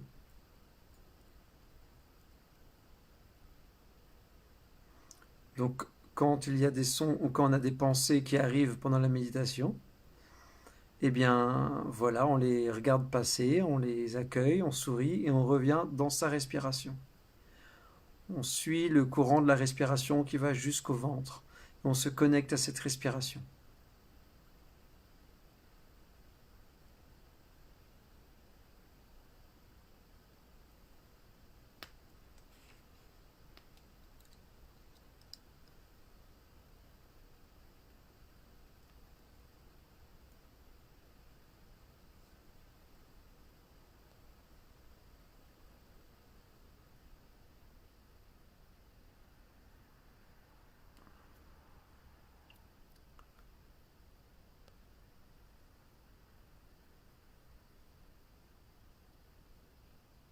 Voilà. Alors maintenant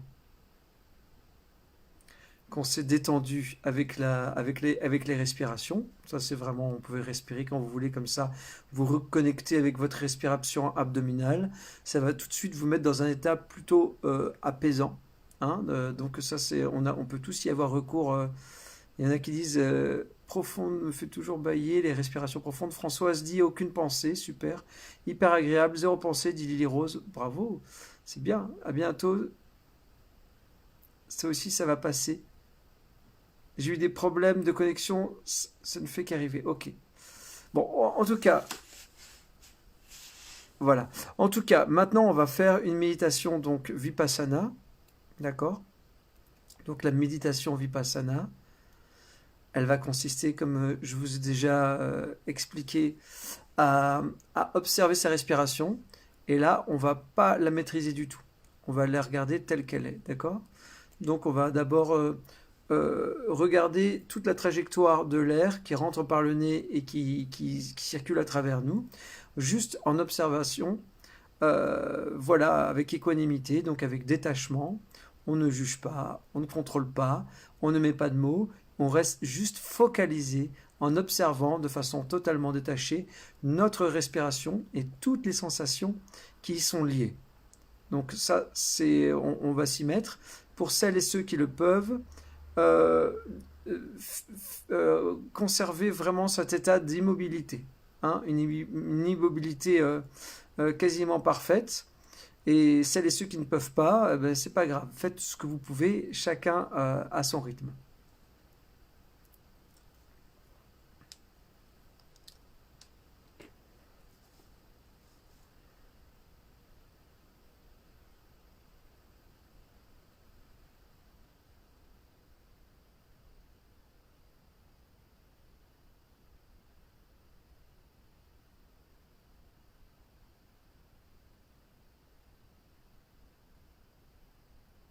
On observe sa respiration,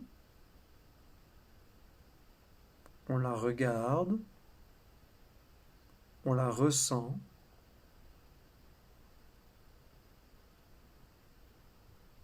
Si une pensée arrive, on sourit et on refocalise notre attention sur la respiration.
À présent, nous allons focaliser notre attention dans la région du nez, à l'entrée, à l'intérieur, les narines, à l'extérieur, intérieur. On va observer les sensations, on va sentir l'air, la qualité de l'air, on va voire même ressentir la température de l'air qui est différente quand il entre et quand il ressort. On va bien voir si une narine est bouchée, si l'air passe par les deux narines ou pas. On va observer avec détachement toutes les sensations qu'il y a au niveau de notre nez, la région du nez.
À présent, nous allons nous concentrer sur le bout du nez, la pointe du nez. Nous allons placer notre conscience sur cette toute partie du corps, toute petite partie du corps, là sur la pointe, en observant avec équanimité chaque petite sensation que l'on peut repérer. Encore une fois, si des pensées arrivent et nous perturbent, on sourit, on les accueille et on replace sa conscience au bout du nez.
Voilà, on va sortir de la méditation.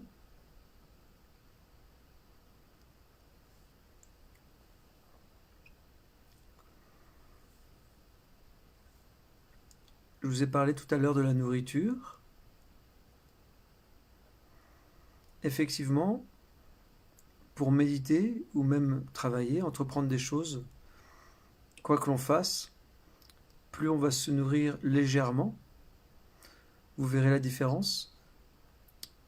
Se nourrir de quelques fruits et avoir un bon sommeil et une belle hygiène de vie, hein, des exercices physiques, etc. Quand vous allez méditer, vous allez être très concentré, avoir des ressentis clairs, précis, subtils, etc. Alors que si vous mangez lourdement et en grande quantité, eh bien, faites une méditation après, vous verrez comment il répond.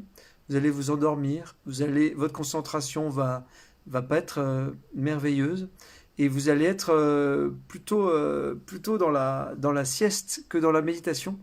Donc, ça nous prouve bien une chose, c'est que quand on mange légèrement, en pas trop grande quantité et des choses beaucoup plus légères, eh bien on est capable de méditer avec beaucoup plus de profondeur. Hein, ça et de tout faire d'ailleurs avec beaucoup plus de précision.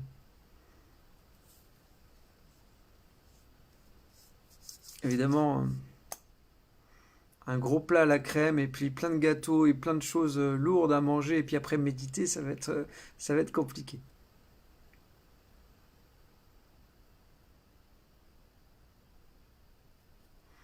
Encore une fois, ce sont des expériences hein, que je vous propose. Testez vous-même et, voyez comment votre corps réagit et comment la clarté dans l'esprit s'installe. On estime qu'à peu près la digestion, c'est à certains moments, quand c'est en pleine digestion, c'est presque 50% de l'énergie qui est consacrée à la digestion dans notre corps. Donc effectivement, c'est nous mobilise énormément d'énergie et en général, on mange en bien trop grande quantité. Hein. On a appris à manger énormément et on n'a pas besoin si on mange les bonnes choses qui ont la bonne énergie, on n'a pas besoin de manger autant. Voilà. Donc maintenant, on va faire une autre méditation qui va être guidée, celle-là.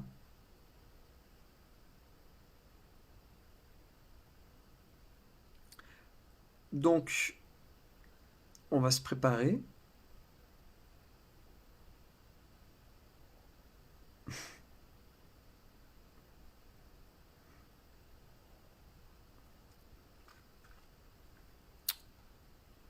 Donc merci pour tous vos commentaires. Il y en a qui ont un peu trop mangé, il y en a d'autres non. Crudité, bonne tisane de thym au citron. Ou une salade de soja germée et quand même envie de dormir. Ah bah il y a des fois on peut être fatigué. Hein.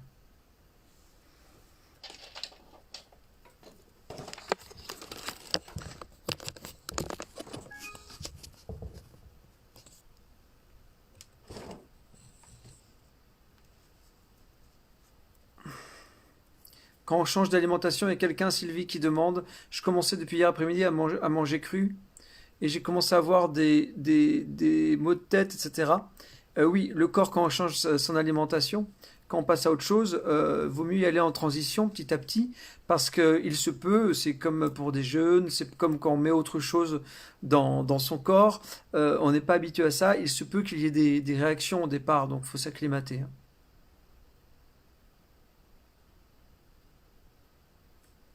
Ouais, Lily Rose dit, c'est quand même assez incroyable de constater pendant une méditation un calme céleste alors qu'on peut être un bouillon d'énergie vraiment difficile à gérer à d'autres moments. Cette question me fascine. Oui, hein. La méditation, ça nous rappelle toujours au calme intérieur, à revenir après une excitation et à recanaliser les choses et rechoisir de quelle façon on veut avancer ensuite. C'est l'art d'aller vers le calme intérieur. Hein. Super, il y a plein de gens qui mangent léger. En tout cas, voilà, vous faites ce que vous voulez. Hein, mais voilà, je sais que dans les périodes comme ça où on essaie de travailler sur soi, c'est beaucoup plus facile de manger léger. Voilà, on va maintenant méditer. Je vais vous faire une méditation. Donc, on va essayer d'abord de se nettoyer. Ensuite, je vais vous guider pour qu'on fasse rentrer l'énergie, comme j'ai l'habitude de vous le proposer, sous le nombril, dans le centre hara. C'est-à-dire qu'on fait rentrer l'énergie à l'intérieur, qui va rentrer jusqu'à la tête et qui va remplir ensuite notre aura.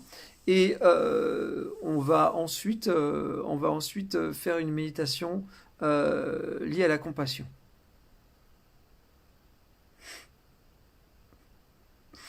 Je rigole parce qu'il y a des questions qui continuent sur l'alimentation. On pourra faire un truc vraiment plus sur l'alimentation, un de ces quatre.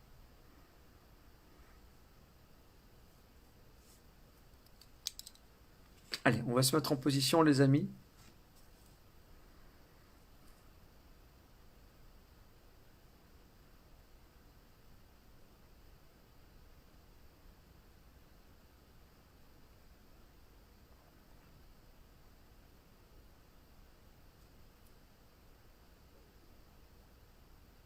On se détend, on est bien. On peut faire trois, quatre grandes respirations abdominales pour être en relation avec son ventre, son siège émotionnel. On est détendu, on est bien.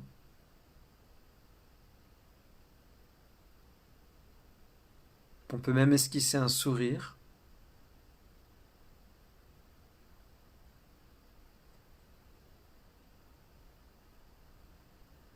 Tout va bien. On est dans un moment de pause. Un moment pour se nourrir, pour se nettoyer, pour prendre soin de soi, soin de son corps, soin de son esprit.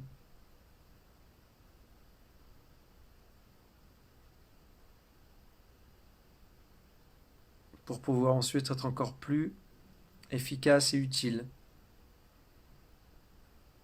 aussi pour les autres.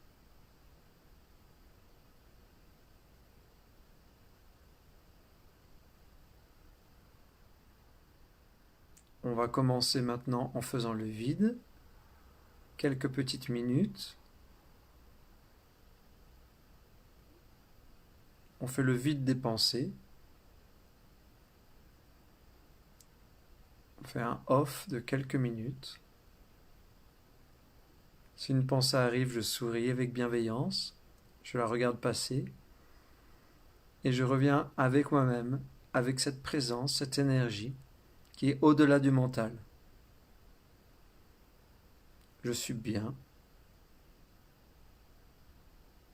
et je nourris cette joie en me souriant à moi-même, cette joie de méditer, d'être avec moi-même à l'intérieur, et de prendre soin de moi.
Je vais commencer à visualiser et ressentir sous mon nombril, à 4 cm sous mon nombril, le centre hara.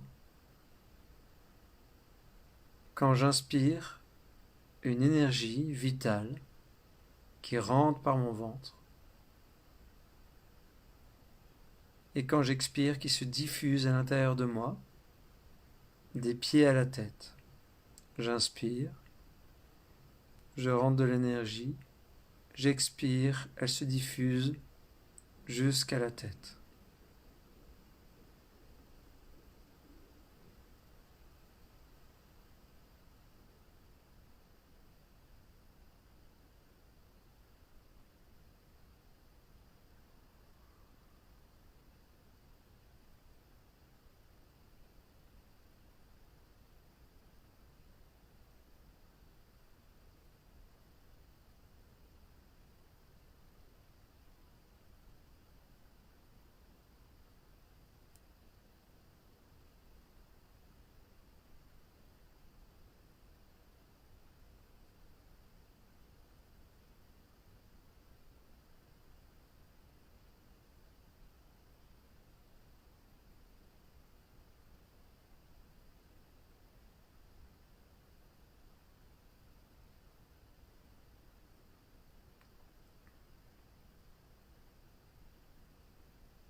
À présent, j'inspire, je me remplis d'énergie par le ventre, et quand j'expire, je remplis mon aura, tout ce halo lumineux autour de moi, je le remplis de lumière, je le remplis d'énergie, je le remplis de couleurs. C'est tout ce qui m'environne, ce qui fait le lien avec l'extérieur. C'est ma santé, c'est mon système immunitaire, c'est ma protection. Et c'est aussi ma façon de diffuser des choses positives aux autres par le biais de mon aura. Alors, j'imagine que je me remplis par le ventre et je diffuse toutes ces couleurs parfaites de l'arc-en-ciel. Je les choisis si je le veux. Cette lumière pure qui remplit mon aura. Et c'est un exercice que je peux faire quand il fait jour, face au soleil,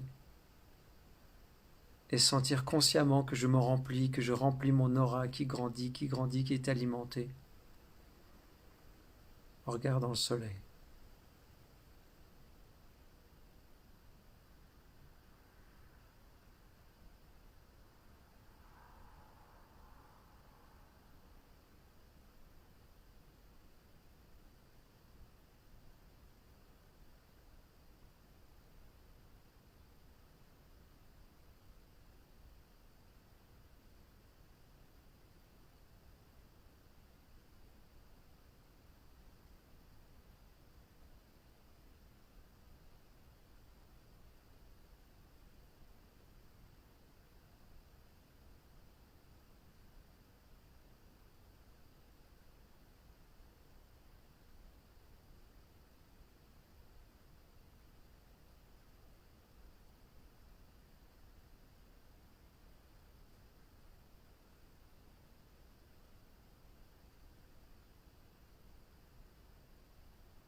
Je vais imaginer que je me connecte au groupe en sentant au niveau de ma cage thoracique un lien. Au niveau du chakra du cœur, un lien qui me relie à tous les autres. Nous sommes toutes et tous ensemble ici, reliés.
Alors je vais imaginer, pour commencer, un puits de lumière, une lumière qui tombe sur moi et qui me nettoie, qui me purifie, qui emmène toutes mes impuretés, mes négativités, mes souffrances, mes pensées contre-productives, mes irritations, mes frustrations. Cette lumière puissante me nettoie et envoie toutes ces impuretés dans la terre. La terre est là pour les digérer, pour les recycler.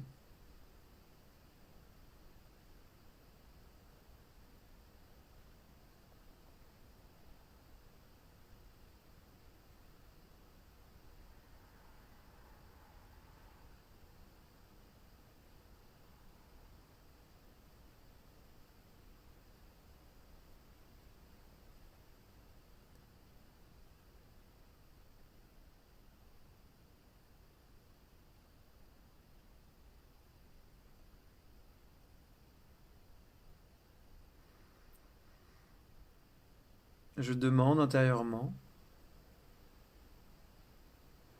à être connecté à des pensées lumineuses, des pensées qui m'élèvent, des pensées qui élèvent les autres.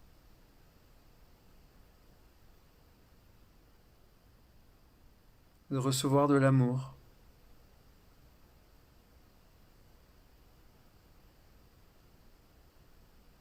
L'amour auquel j'ai droit, qui me remplit, qui me fait sourire. Un amour inconditionnel qui m'aide à vivre et avancer en harmonie.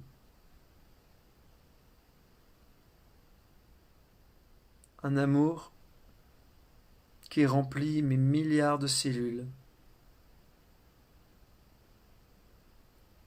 qui sont heureuses de cet état de conscience. Un état de conscience qui m'amène proche d'un bonheur stable, d'une joie intérieure stable, car je sais que je suis aimé. Je sais que j'ai accès à cet amour, que j'y ai droit. Et je le ressens qui arrive en moi. Je le demande et je l'obtiens. Je m'ouvre à cette idée. J'apprends à recevoir cet amour, à recevoir cette lumière. J'apprends à la demander, à le recevoir.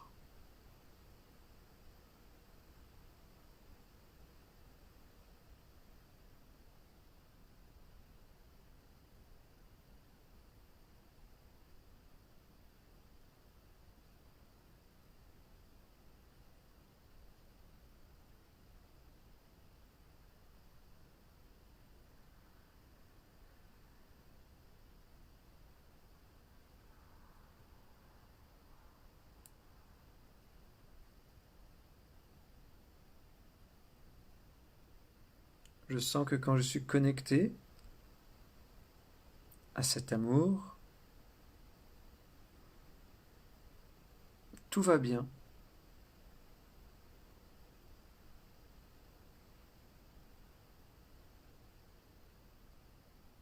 Tout est à sa place, tout est parfait, tout va bien. Je me remplis de force, d'assurance.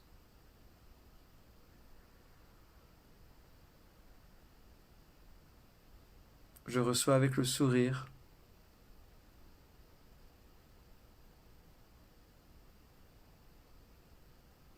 C'est ce qui va nourrir mon intelligence, mon amour. C'est ce qui va nourrir ma volonté. Je demande là-haut à être connecté de façon harmonieuse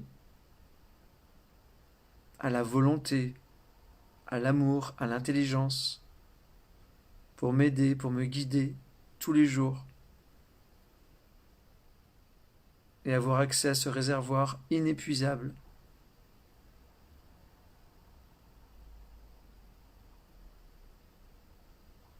C'est une source inépuisable.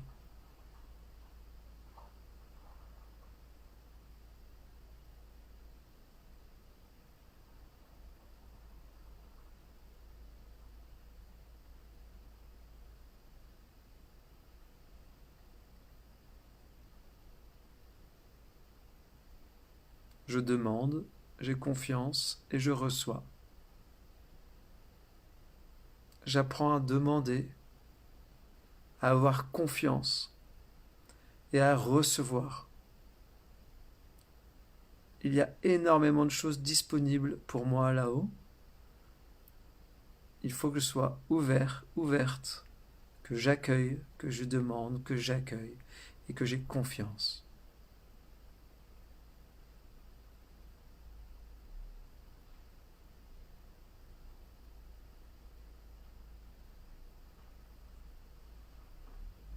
Alors, je vais voir les pétales blancs qui tombent. J'imagine une pluie de pétales blancs qui apporte la grâce, la paix, le bonheur sur moi.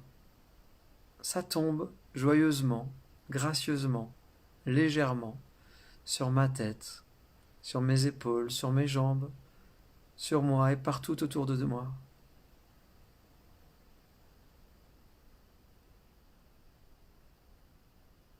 Et je visualise cette pluie de pétales blancs partout sur les toits des maisons, sur les forêts, sur les animaux, sur les routes, sur les voitures, sur les gens, sur les champs, sur les mers, sur les rivières. Partout je vois ces pétales blancs tomber.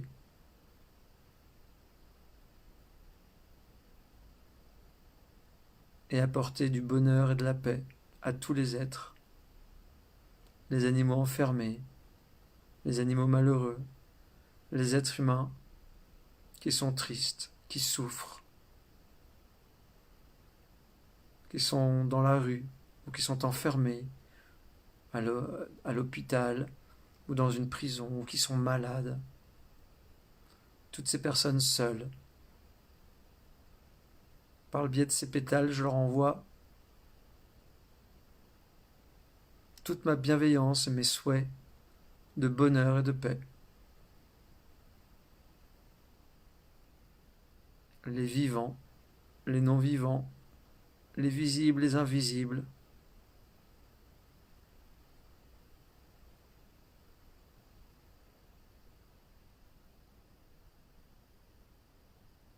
Je visualise que la terre entière est couverte de pétales blancs.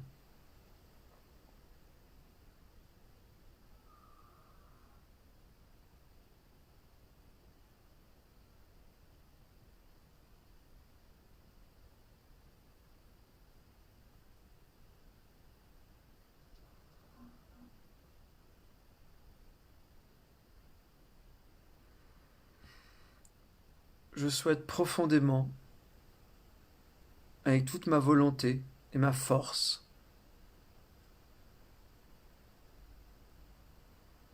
puissent tous les êtres être heureux.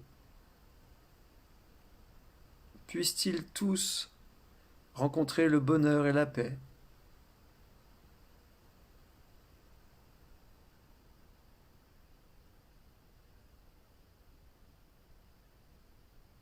Je souhaite l'harmonie ici-bas sur terre, que le ciel se réalise sur terre.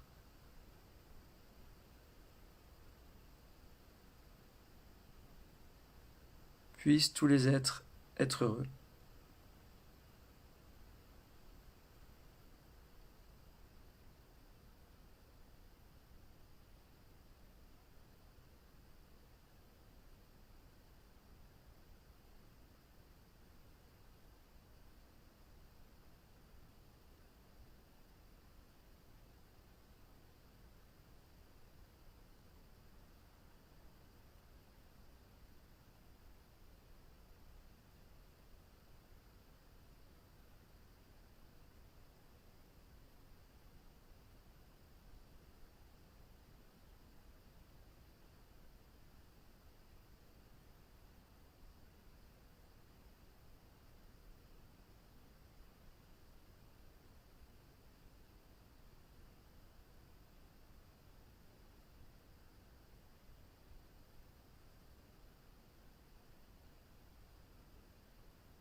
Vous allez doucement sortir de la méditation.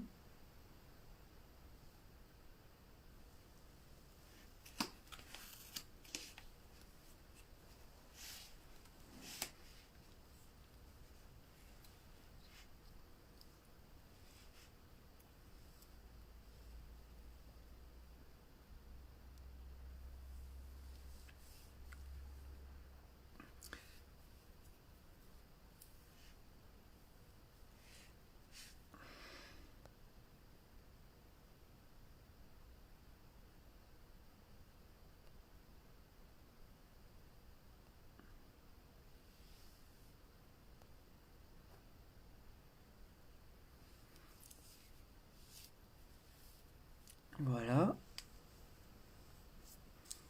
Doucement, chacun à son rythme, vous pouvez sortir de cette méditation.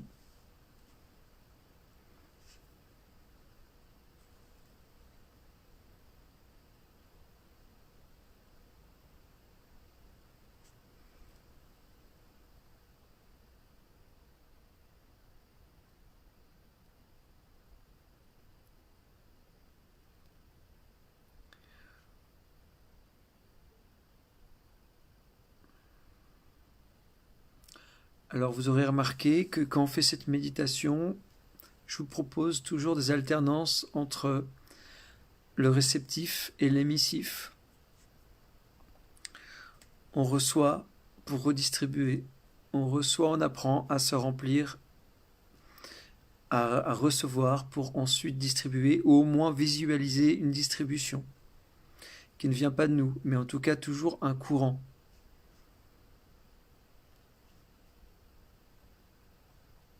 Donc merci pour vos messages.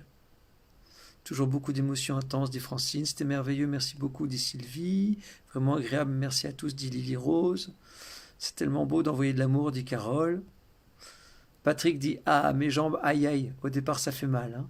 Magique, dit Chris. Ok, merci pour tous vos messages. Isabelle nous dit j'ai eu du mal ce soir, je me suis légèrement endormi et grosse douleur à l'épaule où j'ai une tendinite. Magnifique, très belle et forte énergie dans le groupe ce soir, dit Mathieu. Alors, encore une fois, hein, la méditation, ça c'est pour nous tous. Hein. Nous ne sommes pas toujours au top des sensations et des méditations, etc. Il y en a parfois qui sont extraordinaires, et d'autres on sait faire, et d'autres fois on est un peu plus, voilà, il y a des énergies autour de nous, on a une fatigue, ou ça dépend de ce qu'on a mangé, ou des émotions qu'on a rencontrées, donc c'est pas grave, il faut pas s'attendre à toujours les mêmes sensations, et à progresser comme ça va par paliers, des fois on monte deux marches, on en descend une, etc. Voilà, donc voilà, ça peut être fluctuant.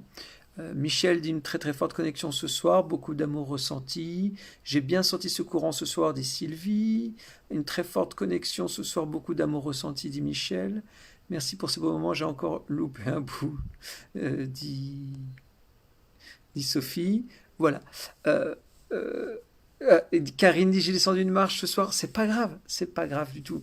Et on peut pas toujours, voilà, c'est un progrès petit à petit. C'est merveilleux d'aimer tout le monde, dit Monique. Et oui, parce que quand on aime tout le monde, on est en harmonie, on est plus dans la conscience de l'unité.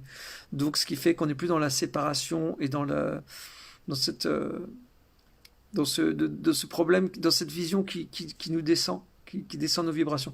Claire dit c'est surréaliste, c'était tellement beau. Très fort ce soir, dit Michel. Voilà. Super. Alors maintenant, le groupe était très présent, dit Marguerite. Trop bon de redonner de l'amour qu'on reçoit, dit Michel-Ange. Voilà, c'est ça. Plus on en reçoit, plus on peut donner, plus on donne, plus on en reçoit. Une fois que la vanne est ouverte, c'est une énergie qui nous traverse. Hein, c'est vraiment une énergie. Donc c'est quelque chose de formidable et qui nous change d'état de conscience. Hein. Sylvie Gauthier dit difficile de sortir de la médite tellement j'étais bien. Et Marina dit difficile pour moi ce soir, beaucoup de pensées perturbatrices. Voilà, ça arrive, c'est pas grave, il n'y a pas de mauvaise méditation. Ça nous apprend à nous connaître, à voir nos états émotionnels, à voir comment ça se passe dans nos pensées, et c'est pas grave du tout. C'est pas grave. Donc ce que je vous propose maintenant pour terminer... Ah non, il est déjà 22 heures, il est tard. Euh, les amis, on va s'arrêter là. Parce que il est tard, on a déjà passé 2 heures, oui, parce qu'on a fait le geste, etc. Et c'est surtout que je veux pas faire de trop longues séances, parce que celles et ceux qui viennent d'arriver, je ne veux pas que ce soit trop lourd, trop indigeste. Carole dit, j'ai eu les larmes aux yeux lorsque je me suis connecté au groupe, cela signifie quoi? Eh ben, cela signifie que on ressent aussi l'émotion des autres, et l'émotion de la connexion, l'émotion de l'amour qui nous apporte un certain état émotionnel qui peut être lié à voilà, à lâcher un petit peu les vannes, à ressentir cette présence. Ça peut nous apporter des émotions, effectivement. C'est vrai que ça fonctionne vraiment comme ça. La pensée, plus on donne, plus on reçoit. C'est réellement vrai, dit Claire. Oui, il faut activer ça, hein, les amis. Il faut activer ça. C'est important de comprendre qu'au départ, ça paraît pas naturel tout ce que je vous dis. Les pensées, se purifier, faire rentrer, être alterner le réceptif, l'émissif, etc., faire circuler un courant. Et après, notre corps il s'harmonise, il vibre d'une certaine façon, et le courant passe, et ça deviendra de plus en plus naturel. Au moins, ça nous fait du bien d'avoir beaucoup de séances comme ça. Ça nous habitue, hein, ça nous habitue. Alors, je voudrais vous dire une chose avant que on progresse bien, dit Marguerite. Oui, on progresse. Et vous savez, hein, des fois, même dans la difficulté, les moments où c'est un peu plus dur, où c'est un peu plus technique, on a moins de ressenti, etc., c'est peut-être les moments où on progresse le plus. Donc, faut vraiment avoir confiance. Alors, je voulais juste vous dire, les amis, que jeudi prochain, excusez-moi, j'espère que vous n'allez pas être trop déçus, c'est que je vais annuler la séance de jeudi, parce que c'est là où je dois répéter, on doit préparer le concert de vendredi. Vous savez que je propose un concert vendredi. Jeudi soir, je ne vais pas vous proposer de séance. Je suis vraiment désolé. Par contre, je vous propose une séance dimanche, hein, dimanche à 10 heures normalement, donc on va se retrouver là. Je remettrai dans le groupe méditation les prochaines séances. Donc, je nous aime, dit Dan French Liberté. On ne voit pas le temps passer, dit Sylvie. Voilà. Je nous aime, dit Marguerite. Merci pour la patience et les explications, dit Myriam. L'énergie circule de plus en plus avec fluidité, ça devient naturel, dit Claire. Voilà, merci, merci, etc. Donc voilà, je vous retrouve pas jeudi, excusez-moi, hein, et faites bien circuler l'info dans le groupe, je le rappellerai. On va consacrer notre énergie au streaming, au concert qu'on vous prépare pour vendredi. Et puis dimanche, donc méditation. Et puis d'ici là, ben, je vous embrasse très fort. J'espère que faites bien vos gestes, essayez de méditer, essayez de faire de la pleine conscience, écoutez les bruits de la nature. Voilà, voilà. Et puis je vous remets tout en replay comme d'habitude. Je crois que vous avez de quoi faire maintenant avec tous les replays si la séance de jeudi vous manque. Et puis, bah voilà, je vous embrasse très fort. Hâte de voir vos vidéos si vous voulez en mettre et vos réflexions. Je m'en nourrirai pour préparer la séance de dimanche. Voilà. Je vous souhaite de beaux rêves. Alors, on fera un accompagnement allongé pour celles et ceux qui viennent d'arriver.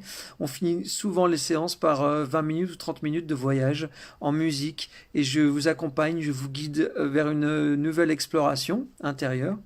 Et promis, on la fera la prochaine fois. Je m'organiserai pour garder le temps pour la faire. Voilà. Je vous embrasse très fort. Belle semaine. Je vous dis à vendredi pour ce concert à 18 heures. Et puis, passez une bonne nuit. Faites de beaux rêves. Ciao les amis. Merci pour votre présence. Salut tout le monde.